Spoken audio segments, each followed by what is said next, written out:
ఇక్కడ మిథున్ రెడ్డి అరెస్టు, దాని పరిణామ క్రమాలు, దాని తర్వాత జరగబోయే అంటే ఎప్పుడు కానీ ఇప్పుడు ప్రశాంతంగా ఉన్న నీళ్ళలోకి రాయి విసిరితే దాని యొక్క వైబ్రేషన్స్ ఏ విధంగా స్ప్రెడ్ అవుతాయో ఒక రాజకీయ వ్యవహారంలో కూడా అలాగే అవుతాయి. ఇప్పటి వరకు ప్లెయిన్గానే వెళ్ళింది. ఎన్ని కేసులు పెట్టినా ఎంత గందరగోళంగా జరిగినా కానీ కూటమి ప్రభుత్వం 16 సీట్లు కేంద్రంకి నిలబడ్డానికి, ఎన్డీఏ గవర్నమెంట్ నిలబడ్డానికి అక్కడ అంత పెద్ద ఊతకర్రలాగా నిలబడింది. ఈ రోజున 2 కర్రల మధ్యలో మోడీ గవర్నమెంట్ నిలబడింది. ఒకటి నితీష్ కుమార్, 2 చంద్రబాబు నాయుడు.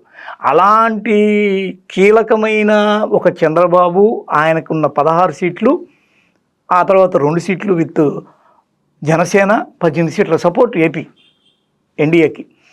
దీని యొక్క బలము దీంతో ఈ అరెస్ట్తో పెరిగిందా అనేది కూడా చాలా పెద్ద డిస్కషను.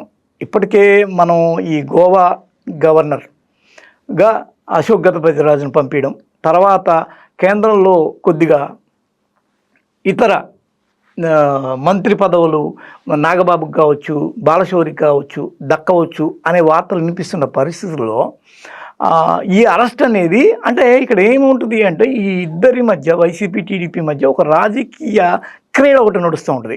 ఈ క్రీడలో